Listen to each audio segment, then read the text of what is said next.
Well, let's get started. Yeah. All right, y'all, if I can have your attention, we'll go ahead and get started. Good evening. Welcome, everybody, to the Venture Center. I'm Wayne Miller. I'm the executive director, and I have the privilege of kicking off another remarkable fireside chat with none other than Olivia Farrell. Thank you so much for being here with us. Like I said, you're doing double duty today, having been here to help women achieve that extraordinary mentorship program that we built here at the Venture Center. So proud of the team and what the great work that they've done there. But I'm going to turn things over to Mimi San Pedro, who's known Olivia for a long time. You can probably get a little deeper than a good start. So we'll let her do that. But thank you all for joining us. Thanks for supporting us. Thanks to our sponsors who are present, right? Lindsay Jennings, Frost, the Little Rock Chamber, and all the great folks who support what we do here to hopefully propel entrepreneurs and people who want to start great businesses and those operating small businesses to a place that's better. And to leverage this great opportunity that we have in the state. We're going to change those license plates back to the land of opportunity. And I'm going to do that before I die. So anyway, Olivia, thank you for being with us. Mimi, come on up. Awesome. Yay. Yay. All right. Hello, everybody, and welcome. And this is our quarterly fireside chat where we talk to some of the most successful entrepreneurs in our state. And today I have a pleasure of welcoming my friend, my longtime friend, Olivia Farrell. So Olivia is a super successful entrepreneur. We're going to go through her entrepreneur journey tonight. She's also a Oxford Business Hall of Famer, Women Hall of Fame. She's pretty much probably received all the accolades and all the awards that any entrepreneurs have received in our state. So welcome, Olivia. Thank you. My pleasure. So Olivia, let's start with, who is Olivia as the entrepreneur? Oh my gosh, that's pretty wide open. It's wide open, then we're gonna get deeper. Okay. Well, it's a very different answer from who Olivia, the original entrepreneur, was at the age of 23, and Olivia, the 100-year-old retiree. I would say very determined, very competitive.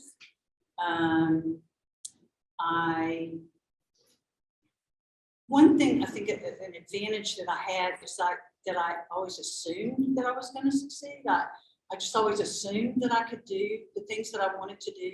And a lot of that credit belongs to my father for raising me at that time as a woman who could compete in a man's world. That was very uncommon back in the 50s, which is when I was born. So I would say competitive, determined, dedicated. Does that kind of get me there? I think so. Okay. So Loving, kind, compassionate. I love it. So let's start our conversation from the very beginning. Yeah.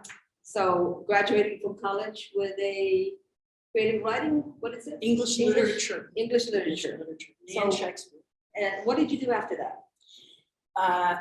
Actually, I went from college to the Arkansas Writers Project within a few weeks. Now, while I was in school, I was working as a cocktail waitress, which was a really high-paying job for the time. That was, you could make good money doing that on a part-time basis, and how I got myself through school. But within a couple of weeks of graduation, it's like June 15th, I started with the Arkansas Times. So how did you find Arkansas Times, or how did they find you? Yeah.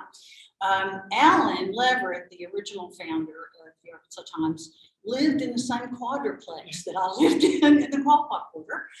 He and his soon-to-be wife, Mara, were my neighbors. And I had wanted to join the Foreign Service because I had been to school in Europe and I really thought that I wanted to travel the world. And my father, in his wisdom, said you have to save $5,000 before you can go to DC. And the Foreign Service exam was in December. So Alan actually it was his wife, Mara, who said, talk to Alan because, your literature degree might help you be a copywriter or something like that. Instead, he hoodwinked me to come into work. So was that already in the Arkansas Times was already established at that time?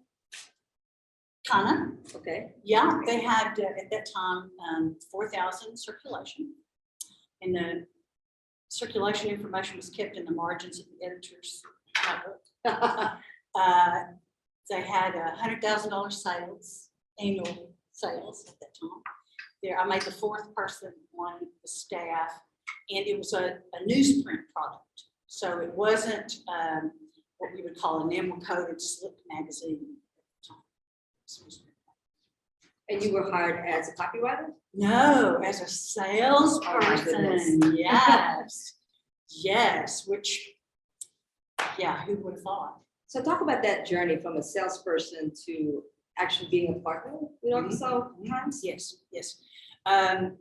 It ended up that having that sales experience was really valuable, super valuable, to learn how to accept rejection and get up and go on. That can be a psychological barrier for people, right? If you're very good at sales yourself.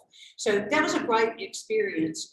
At one point, I said, I really don't like sales. I didn't like it at all in the beginning. And I actually took over circulation, and Leverett, it was his partner at the time, Keith Weinstein, broke his leg. So I had to get back into sales, and I never got back out of it.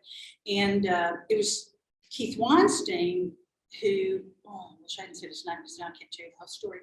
I decided that I needed, actually my mother suggested that I buy him out. We had some disagreements. And she said, well, honey, just buy him out. Did you ever think about being an entrepreneur? No. But I do have to say that I loved the publishing business from day one. Loved the business, loved the people, loved the idea of it, loved everything, all the moving parts, loved it. Did fall in love with it, but it was my mother's idea, and so that's what I did. Basically, was offered Keith to buy him out and became a partner in the company. Then fast forward 20 years, something like that. Yeah, about 20 years. And by that time, I was into being in business. I was, I think, maybe CEO of the company. We had grown astronomically. People may not remember this, but we had launched a regional magazine, Southern Magazine, that was ultimately bought out by Southern Living. So we had grown astronomically.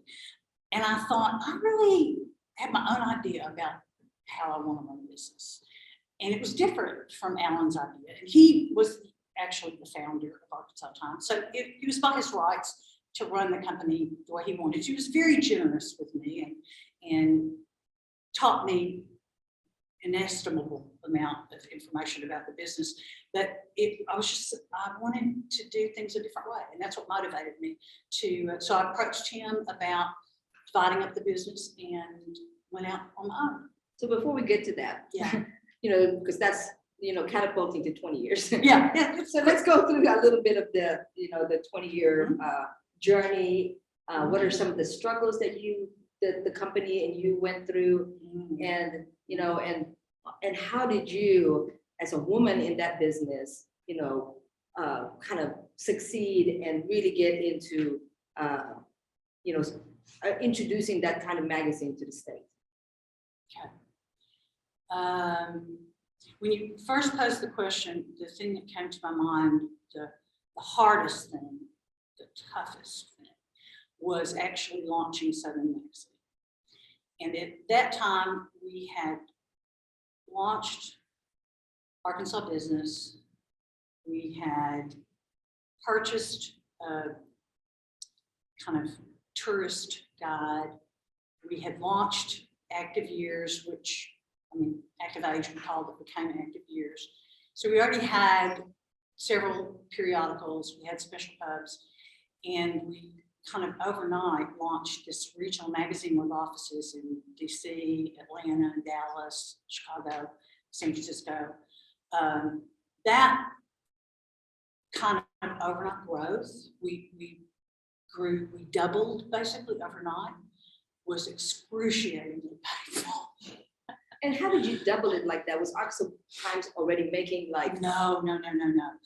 We got investors. So we put together a business plan, and just like, your entrepreneurs here, which we had done previously to launch Arkansas Business, We didn't have capital. I mean, it was a sweat equity thing that, banks wouldn't loan us money. We weren't good risks. So we would go to people in the community who would put their faith in us and fund us. And that's what we did to launch Southern Magazine. And a lot of credit to the people at Stevens Inc., because it was the individuals who worked there who actually helped us to fund both Arkansas Business and the Southern Magazine. So we suddenly had all this money and staffed up in short order. I think we launched within 6 months, and it was a nightmare because we truly were not prepared. We did not have the depth of management to pull it off. That's a hard lesson to learn, your own incapabilities. And that was valuable to me because after that, I was very clear about our growth strategy, and I forbid us to grow more than 15% a year, which was a problem for people. I know that probably freaks out a lot of people listening, but I saw our inability to handle that. And we were a growth-oriented company, but growing by 15% annually, we could do that safely. So I learned that lesson. I learned that it's horrible to have to let people go who've done a good job. And that it is more painful to grow than it actually is to shrink. It's the only time we ever moved backwards. But the Stevens people were really good to us. They sold the product to Southern Living, and we came out with our company intact. And that made me skittish and served me well about growing too fast. That we needed to grow in a more orderly fashion because we were just young and didn't have the tools and the depth of management to really grow much faster than that. Was that aggressive growth because you started talking to the community and some investors about your ideas, and then they start coming in with capital, and then you guys said, "Oh my God, we have all this capital. We need to grow." Kind of. It was naivete, which is a wonderful thing, right? It was so valuable when you're a young entrepreneur. You don't know any better. So you can dream these huge dreams, and they do magically work out, as it did for my company. Although this particular endeavor didn't, it really was our naivete. We just didn't know what we didn't know. So we didn't know we didn't have enough management to handle that much growth and that much business. We just, we didn't know any better. And that's a good thing. It's okay that we failed. Everybody does. Everybody, that wasn't the first time we failed, and there were many other opportunities in public. Every year we bring in new publications and expire others that aren't working as they should. And that's one of the things that we don't talk about really is failure. Yeah. So, that's a great thing for you to bring up, and learning lessons and things like that. So talk a little bit about. Yeah, it's critical. It's critical. That's when we learn, really, is when we fail, and we have to figure out, what we did wrong and what we need to change, and what you do change. That's a hard way to learn, and those lessons are hard won, but well-founded. I think one of the better things that I grew into as a manager was giving folks around me room to fail. I was visiting with one of your associates earlier about that. It was very important to give people room to fail, because that's how they learn too. And that's also how a company innovates, is if it's okay, everybody knows it's okay to make a mistake or to actually really fail with a business, because we sort of started micro businesses within our business all the time. So you have to give people room to fail. And what I would tell them, this is kind of mean, but I am mean, is I would say, here's the deal. I don't think this is a good idea. I don't agree with it, but I want you to go ahead and do it because you feel really strongly about it. And who knows, you could be right. You do it because I win either way. You succeed, I succeed. It's great. You fail, I get to, give you a hard time about it. So it's going to work for me. That's great. It is mean. It is mean. But people knew that, and so it gave permission. Yeah. For people to innovate and to try new things and to bring new ideas and to bring, all of themselves to the company, which was it's so essential to our growth. So now fast forward. Yeah. Arkansas business. So Arkansas Democrat Gazette is having a great, business page, sort of. Now, what did you guys think? Is there a hole in the marketplace that you need to fill? Why Arkansas business? Yeah, it's a great story. So one issue of Arkansas Times, didn't matter when, early 80s. The editors came up with the idea that there are so many incredible businesses in Arkansas that are tops in their field nationally, and we don't think about that. Arkansas has tended historically to have an inferiority complex. So wouldn't it be interesting to identify all these businesses that are tops nationally and to profile them in an issue, a sort of a celebratory issue of the Arkansas Times? And by doing this kind of B2B, this business focus, our sales went through the roof. We had the highest sales we'd ever had in the history of the company. And Ellen and I both went, oh my gosh, there's something to this. About that time, a young man, Dan Owens, came who had the idea of starting a business-to-business publication on a local level. And we said, for sure, we're in. We partnered up with him and got partners to help us finance it and launched Arkansas Business, purely because we saw there was so much interest in the local business market. And that's what propelled us. And then ultimately, we just out-reported the because You did. Sorry, we did. You did. Yeah, it just did. So one of the things that you did too, Olivia is a huge advocate when it comes to women in business. One of the things that you did is started featuring women in your publication. Yes. Talk a little bit about that story, because there is a story about why you started focusing on that. Yes.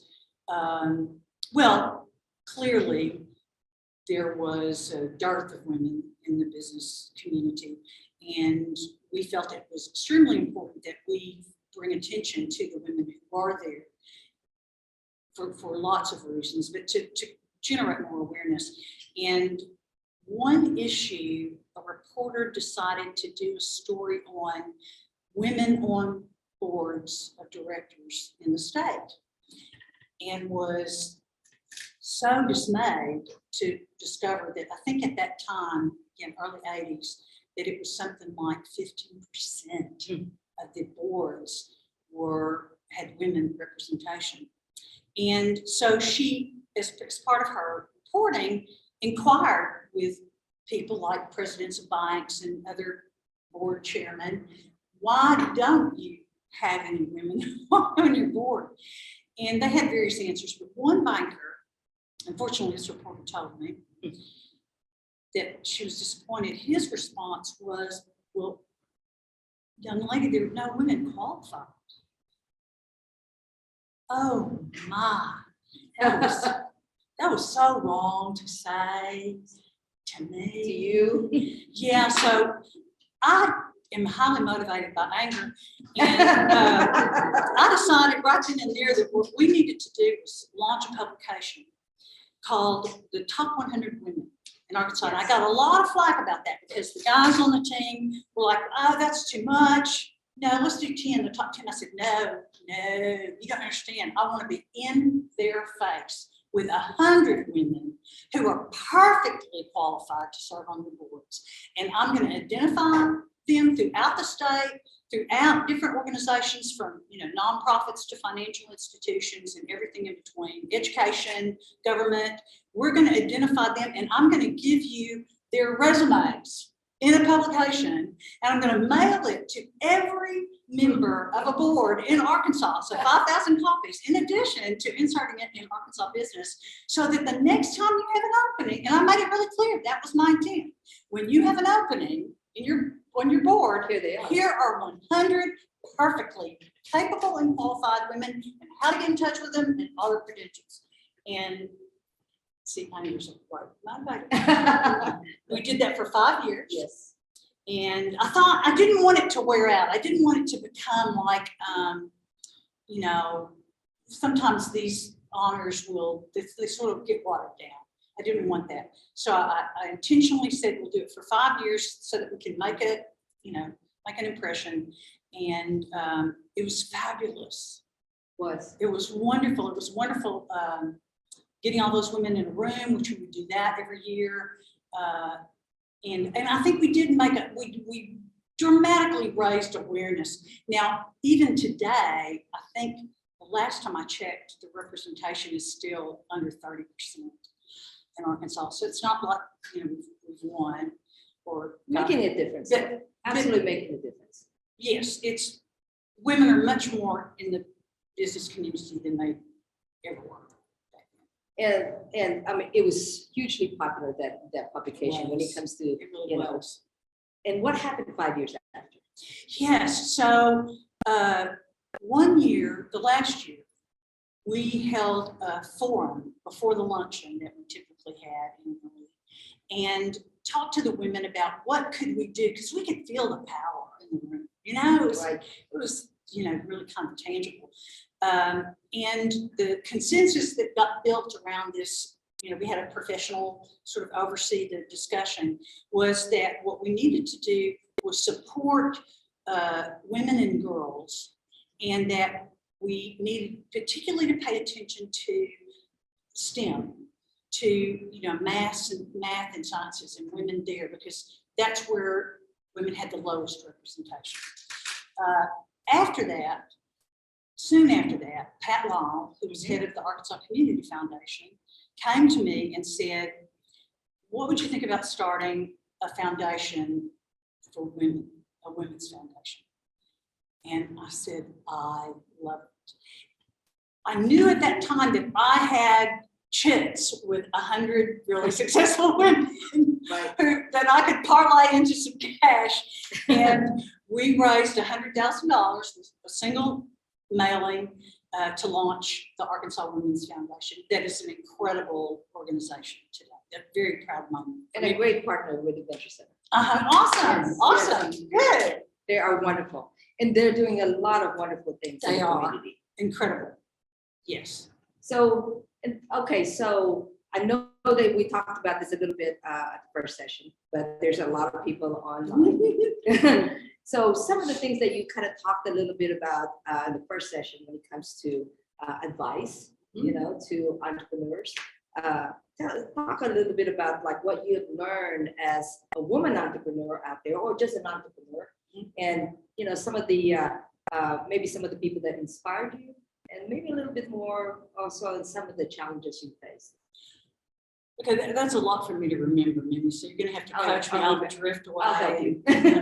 An old woman now. Okay, so some things that I've learned. Let me start with mentors, because I'd like to do some shout outs there. In the earlier discussion, I talked about how I was really very comfortable and rather aggressive about seeking mentors. I remember specifically at that time, a really terrific woman named Sharon Allen was the only female senior executive at Blue Cross Blue Shield. And I called her up and said, you know, that I was new in the business world and would love to meet her for lunch. And we became friends from that point forward. She was enormously generous and of her time and her wisdom with me, and that became a lifelong friendship. The two people who, one other thing let me say that was really important is whenever I would travel for any reason around the country, I would always call ahead and make an appointment with a business similar to mine in Atlanta or in Washington, D.C. or in Seattle or wherever I happened to be, to go pick their brains. And that was really valuable, really valuable. In fact, one of my best mentors was a guy named Mark Seidman from Memphis Magazine. Taught me a lot about sales and publishing and management.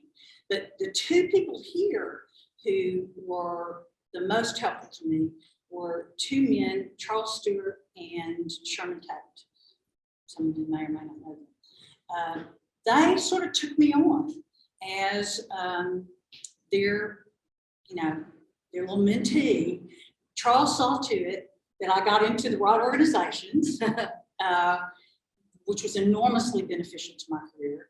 And Sherman just would check in with me almost on a monthly basis. We would go to lunch and he would ask me what was going on in business and give me advice, and just sort of check in with me in a way that was enormously valuable, because an English literature degree didn't teach me a lot about business. So there were lots of people. Those two were particularly important.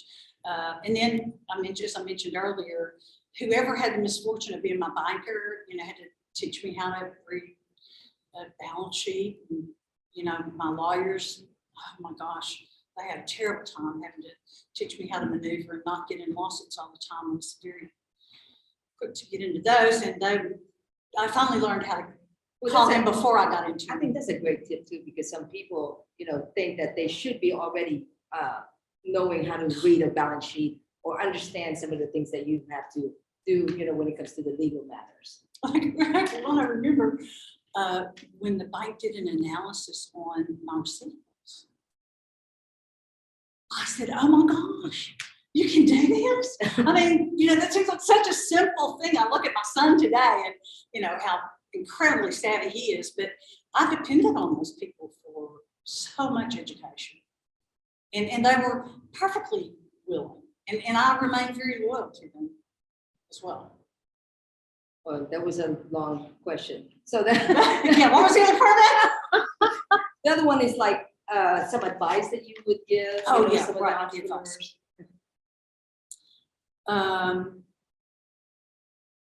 One thing I'm thinking is that women have a unique advantage, or maybe this may be less so now because I'm so much older, but previously, in preceding decades, women have had an advantage in terms of nurturing their staffs that has engendered, loyalty and success that I think, I know I'm overgeneralizing and being a bit sexist, but just in terms of the way we were socialized, that's a real skill that is imperative, I think, to running a successful company and building a good culture, is having an environment where people are nurtured and they are valued and they are respected. And so that was a really important skill that I learned along the way. That I'm not the smartest person in the room, that was really, really important. Wayne and I were talking about this earlier. I thought I was, and that didn't really go very well on the team because I was always correcting their work and micromanaging, and it really squished any innovation or anybody wanting to try new things, because why bother if I'm just going to come behind them and redo it. So learning to really value not being the smartest person in the room and really value all the gifts and skills that people around me had to bring was pretty important. How about that? So when you first start the the OXO business, and it's just in the infancy stage, right? Mm-hmm. How do you recruit talented, high-performing people when it's just a startup?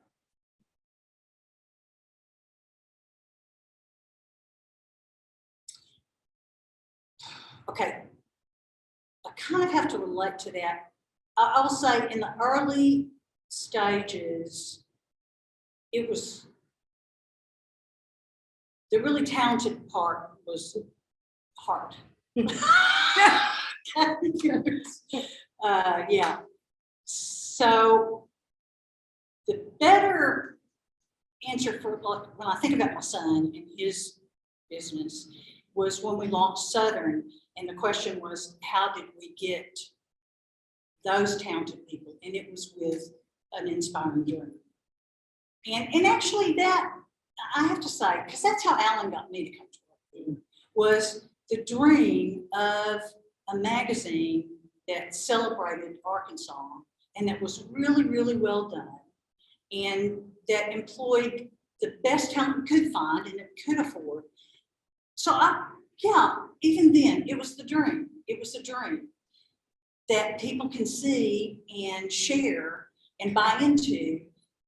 That's what attracted people in the early days, and then also what attracted people at Southern Magazine. Because we got people from all over the country to come here, and nobody wanted to come to Little Rock. I mean, they didn't. This was again the 80s.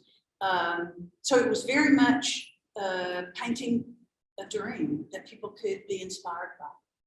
Cool.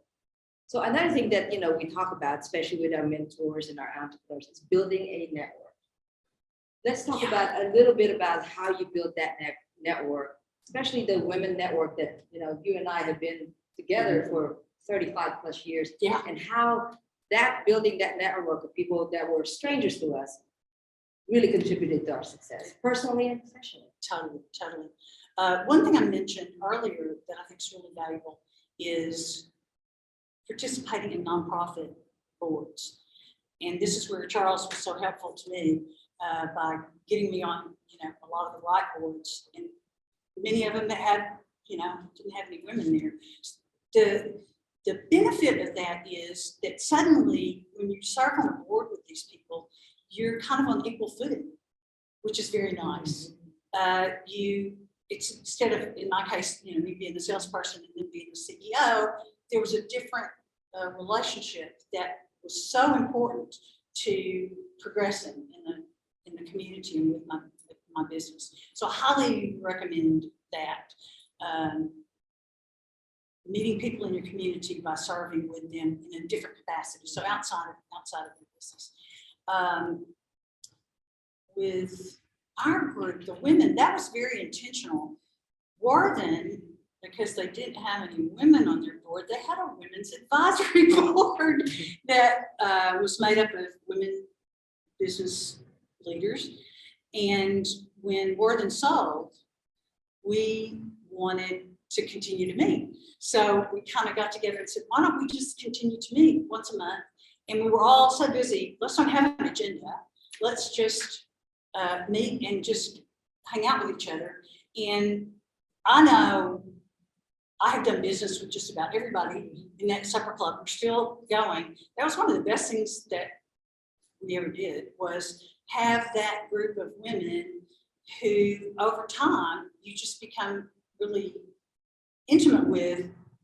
So I would highly recommend that, put a group together, and it's amazing how we could help each other. Yeah, that group is intentional because it was, that group is made up of bankers, attorneys. Oh, that's right. Publishing people that we can kind of, reach out to when we need something. And there's somebody in that group that can help us move forward with whatever we're trying to do, or introduce us to some of the important people that we're trying to get into. Absolutely. So, Max, your son. Max. Let's talk about Max. Let's talk about Max. So, Olivia's son is also an entrepreneur. So, what was his journey, and I'm sure you are a huge inspiration in that journey. Maybe I certainly. He calls me for advice, and I'm so grateful that he does. But he's actually done so much better than me. This is so funny. He had a great job. He got involved in startups in South Africa. He went to school in South Africa and got involved in the startup community there, came back, loved business, and really participated in that startup weekend. Did the first one here in Little Rock and did them all around the country.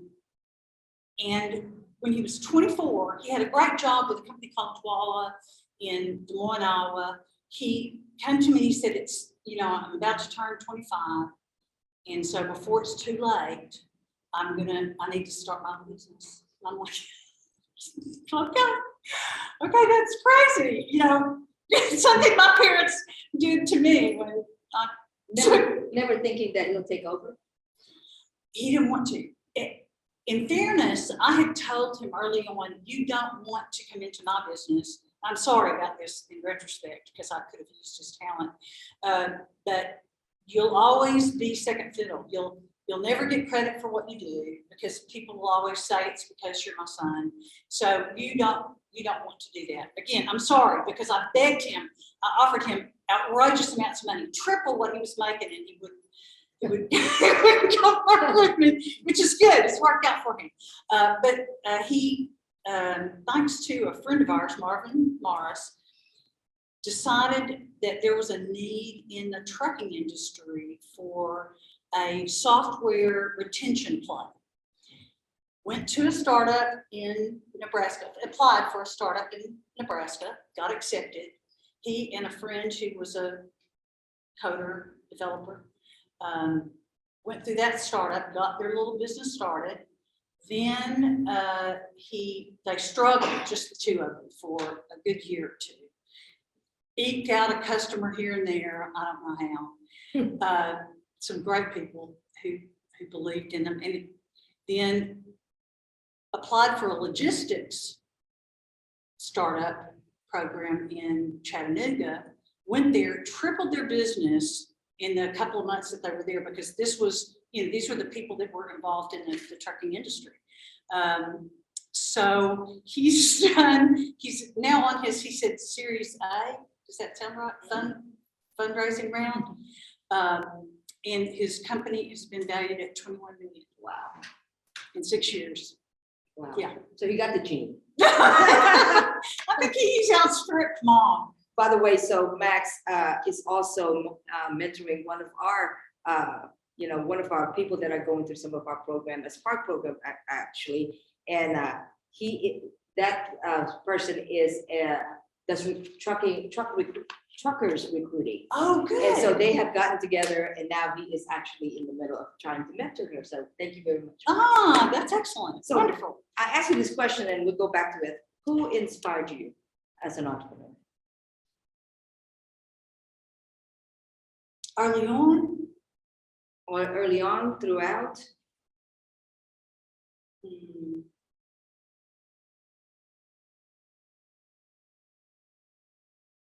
can't remember that far back. I do remember being real impressed with Jack Stevens. I do remember that. My grandfather thought a whole lot of Whit Stevens, and I just wasn't, obviously, who wasn't impressed with what Jack and Whit had done. So they were very inspirational. Also, you're going to have to help me here, but the longtime editor of the Cosmopolitan magazine, who was from Cersei. Oh, yeah. I can see her. I can see her Me too, but I face. can't remember her name. Brown. Charlotte? Helen Brown. Say that again. Helen Gurley. Helen Gurley Brown. Brown, Thank you. thank you. Somebody Yes. has got better memory than I. Yes. He's younger. He's younger. I was so impressed with her Yes. accomplishments. I was also very impressed with the woman who ended up running the Washington Post and was the Catherine Graham. She was very, oh my gosh. The sad thing about she was my idol, but I knew I could never be her because she was so poised, and I just knew my personality would never match hers in this lifetime. But those come to mind. How's that? Great. So let's talk about exit strategy. Yes. Every entrepreneur has to have Yes. an exit strategy. So talk to us a little bit about what that was and how you knew it was time to exit. Actually, there was a first step when I was attending a publishing conference in Mexico.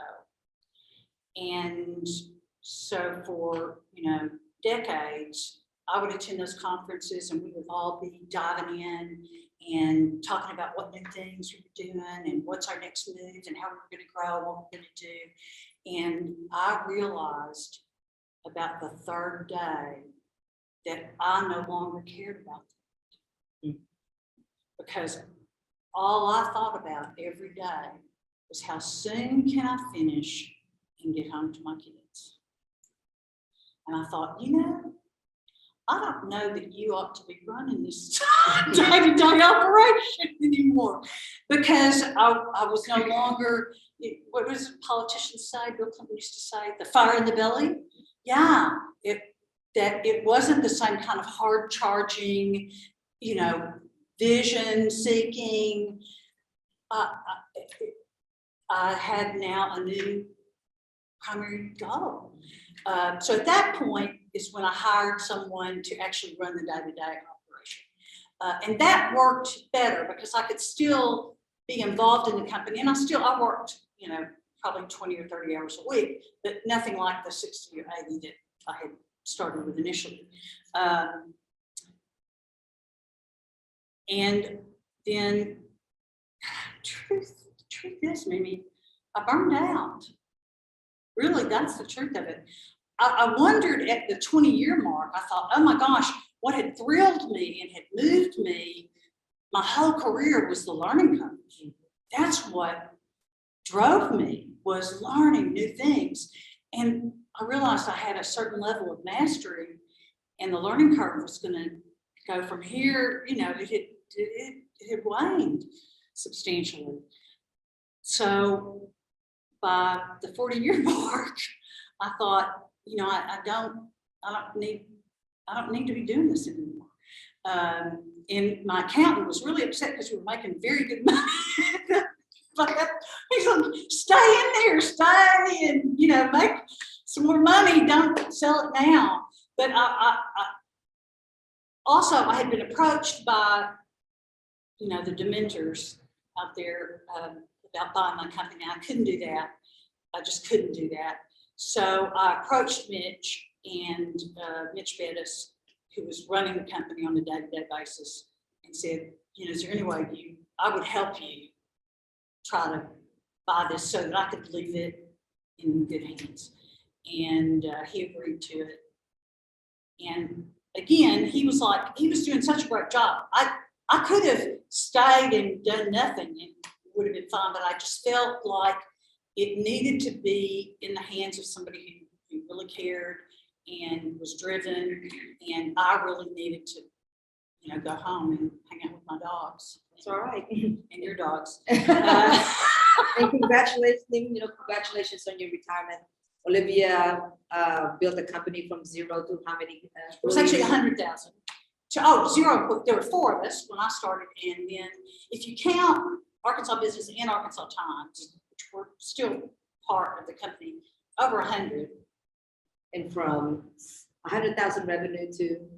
Well, probably closer to 12 million if you combine the two. 9 million for my company. So congratulations. Thank you. So I think we have some questions online. Who's back there manning the questions? Okay, or anyone in the audience also. Go ahead. So as for women, it's very frequent that we're very confident and assertive in our personal lives, but when we show up in the workplace, it's very hard for us to kind of be our authentic selves and trying to make sure that people like us and they're not taking this, the word. How do you learn to show up as your authentic self in a male-dominated field? I'll tell you, actually, can I say bitch? No.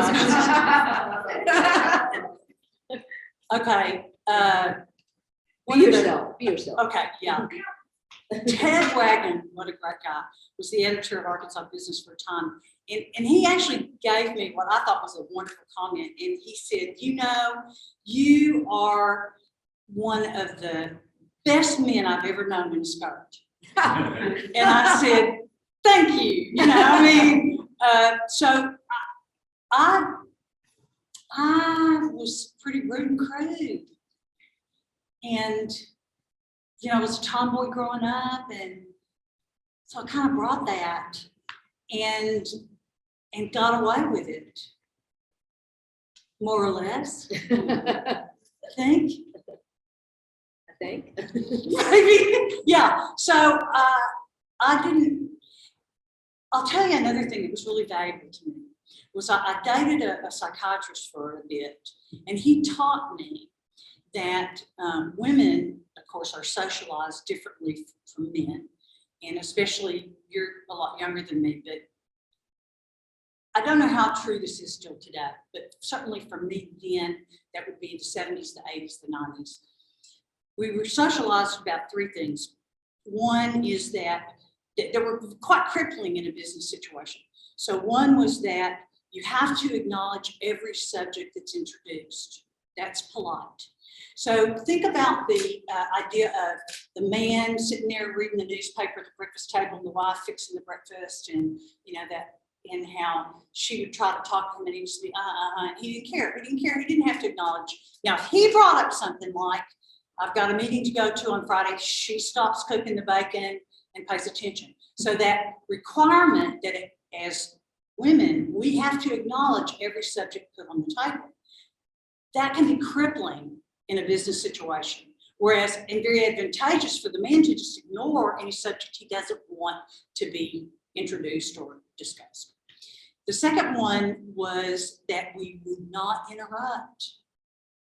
Now, men were not socialized about that. So it's perfectly okay. It's not offensive. Whereas we would be like, oh my gosh, I can't interrupt. If you interrupt me, I gotta stop because you get to have the floor. You can see how crippling that would be, right? Because then you can't hold your own in a meeting. And then the third one was our inability to raise our voice in order to maintain control of the conversation. You can see how that would be crippling in a situation with a lot of men. That was such great advice. And he taught me that at like 23, 24. So I would train my women employees. I would make them talk over me. And it's hard. It was really hard for my generation. I don't know if it's equally hard today. I'm not sure if the socialization is still that strong, but it became imperative that I was fearless. If I put a subject on the table and nobody picked it up, I kept putting it on the table. No, y'all, for real, we're talking about this.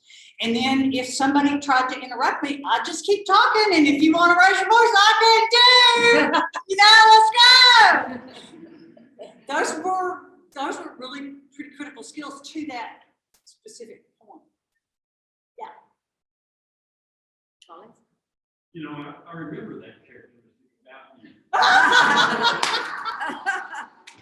Which is not what I wanted to ask. I hadn't thought of it, but as you talked about women being more nurturing as leaders, that's absolutely been the experience I've had. And because I was fortunate to be in this where nurturing leaders and most of them were men. We had beat on quite a bit. Very few really did that well. Yes. Who do you think? But now you're 30 years down the road. We were having those kind of conversations, that sort of way. And there's so many more women in powerful positions in not all companies, not in banks, Right. but in a lot of companies. Do you think that's changing? Do you think women are becoming less nurturing and more like the consistency that existed before? I honestly don't know.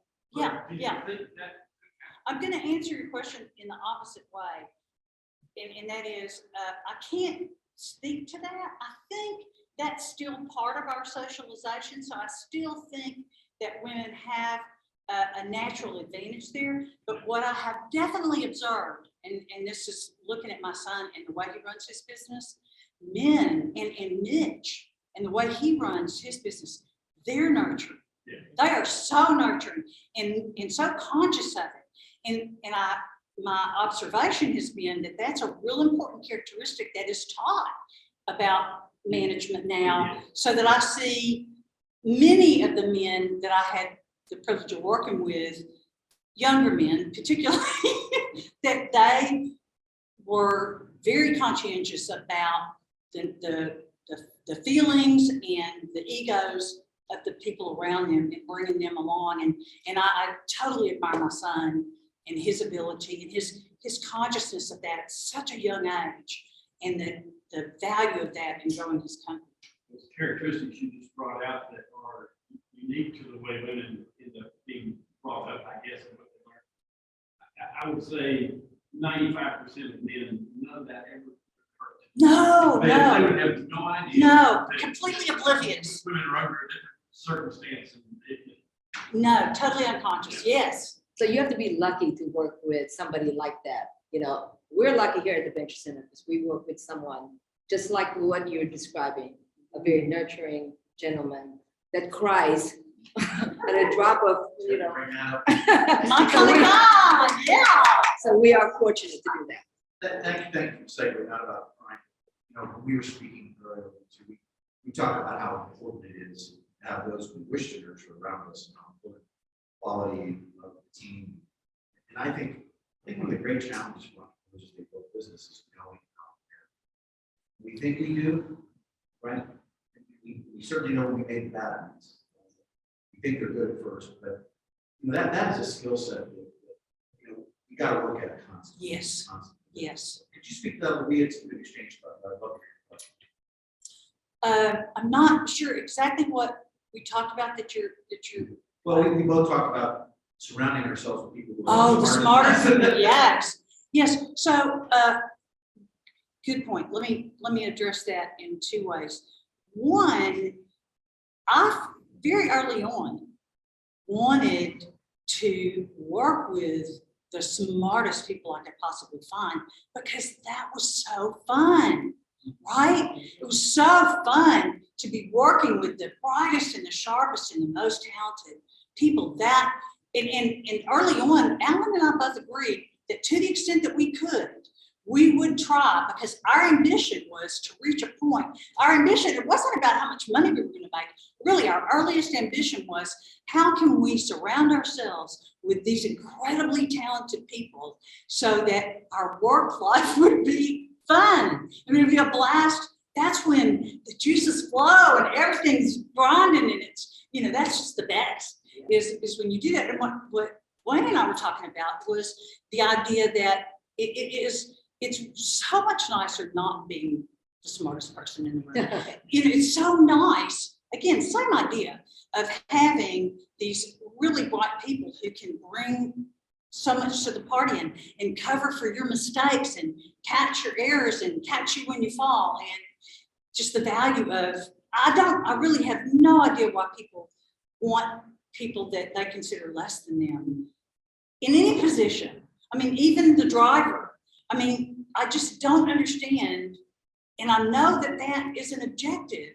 I don't understand that. I mean, it's like, how cheap can you get them? Or, you know, I don't understand that. We also touched on the issue of the difference between being a boss and Yeah. Yes, yes.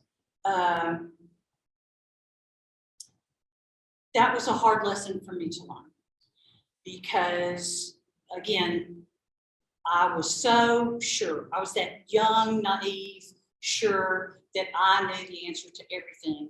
And that was a real imposition, and it thwarted the success of the people around me.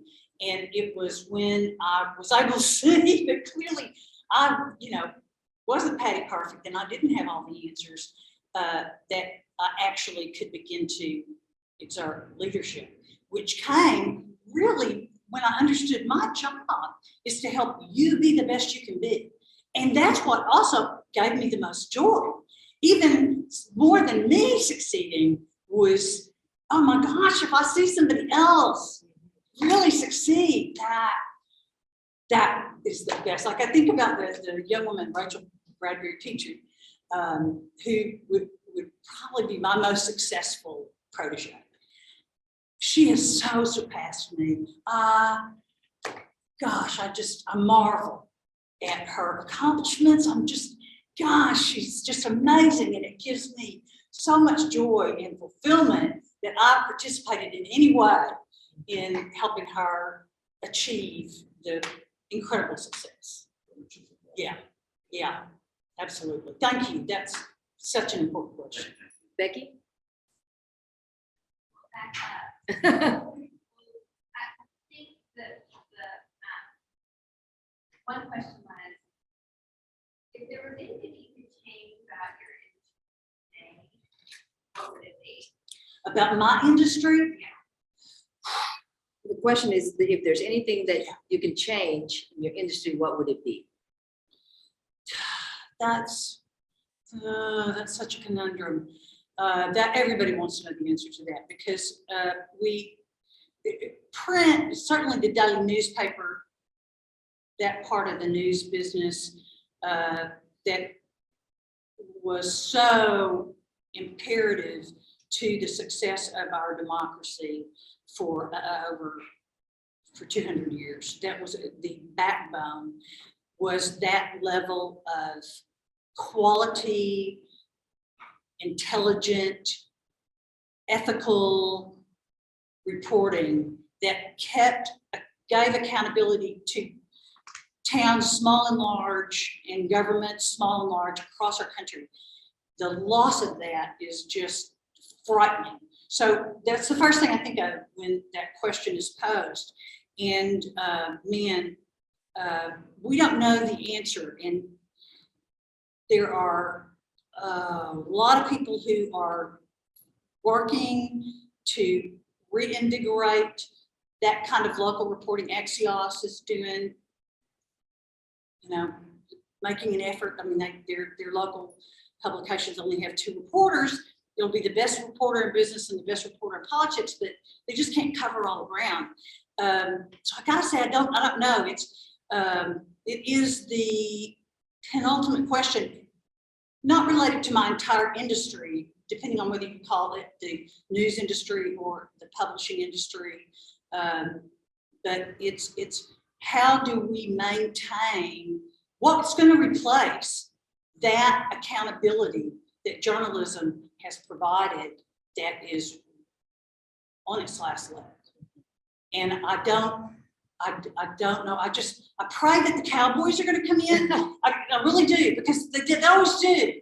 The Cowboys always come in when the market has a hole in it like that. And I think people, while it seems like they don't have an appetite, and they really just care about the Kardashians, and they don't really, care about their next school board member. Boy, they sure need to. I just can't. I'm just idealistic enough that I think that some young buck, like one of these ladies here or one of my son's buddies, is going to fill that hole, and we're going to figure out a way to fund it. I just have that hope. It's interesting. We spent some time here also looking at finance industry, banks. We hear about banking deserts. We hear about food deserts. Yeah. Now there are news deserts. Exactly. These Yeah. small Yes. publications shut down in this community. There's no longer the stories of the things that are happening. Frankly, it's very dangerous for us. It is totally dangerous. Because the message of those communities is getting lost and overshadowed by the rhetoric of others that isn't always good, to say the least. I'm trying to be nice. Yeah. But that is an issue, and I hope you're right. The Cowboys come. I'm counting on it. They have, when there's an opening in the marketplace now, that for that not to happen, we'd have to acquiesce and say nobody cares. That there's no appetite or need for that kind of journalism anymore. And I'm not ready to concede I that. still know there's a few people who not know if you were so Yeah. I'm totally digital now, but we need local coverage. Yeah. Your magazine cover, way back when. Yeah.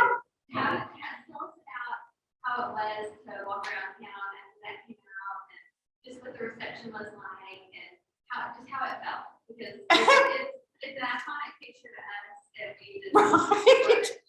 That would not help. Right.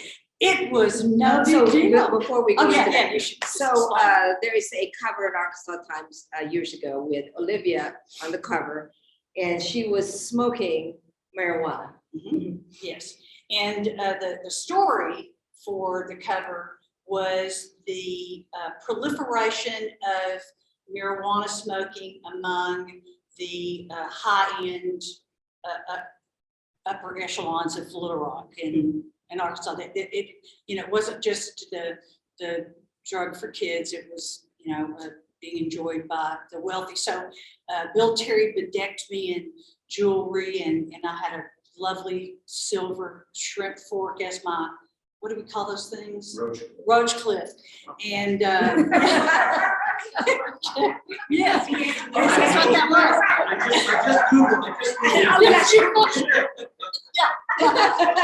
Yeah, and it was hilarious is that the whole shooting, Bill Terry was scared to death that I was going to get high, which I wasn't token on it. I was just holding it there, and it needed to be lit and be, realistic.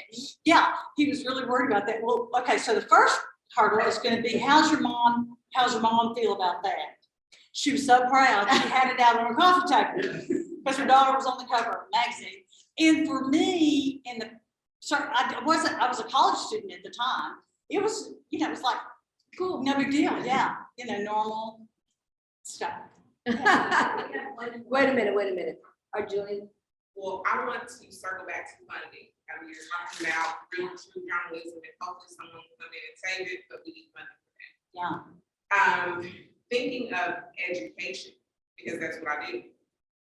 Where do we go in our area to get, who are the people that you go to get funding?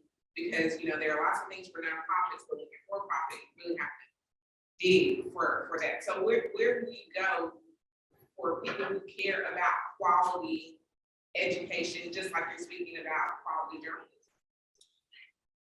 Yes, to rich people.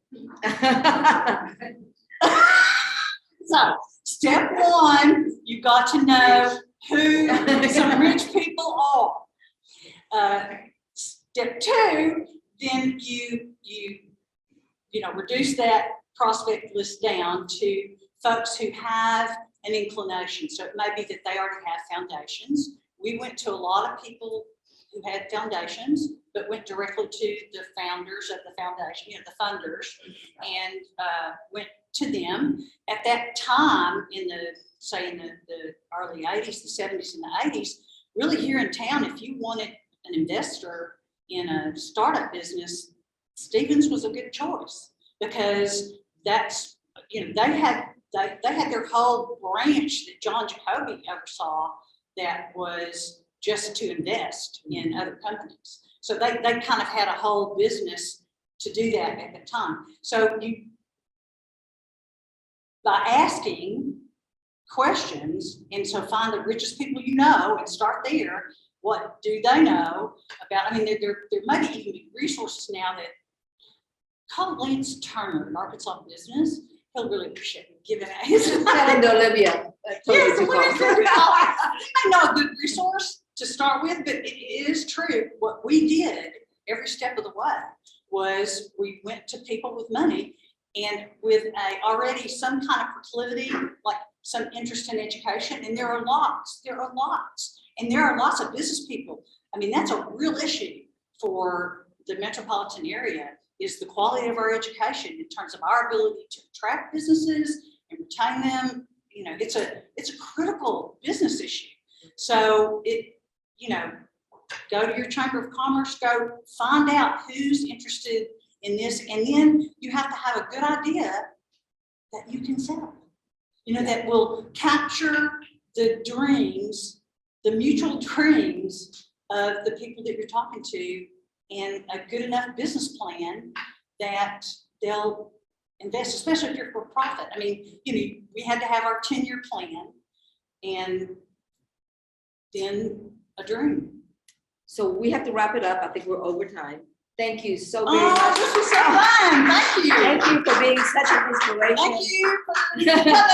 thank you for being such an inspiration to all of us. Thank you for bringing Arkansas to one of the best publications in the country. And we really do appreciate your time. Thank you, everybody online. I know that we are over our time, but thank you very much. And thank you to our sponsors always, Simmons Bank, Wright, Lindsay and Jennings, Frost and Company, and the Little Rock Regional Chamber of Commerce. And if you like what you see and hear, please subscribe to our newsletter and go to venturecenter.co. Good night. Good night.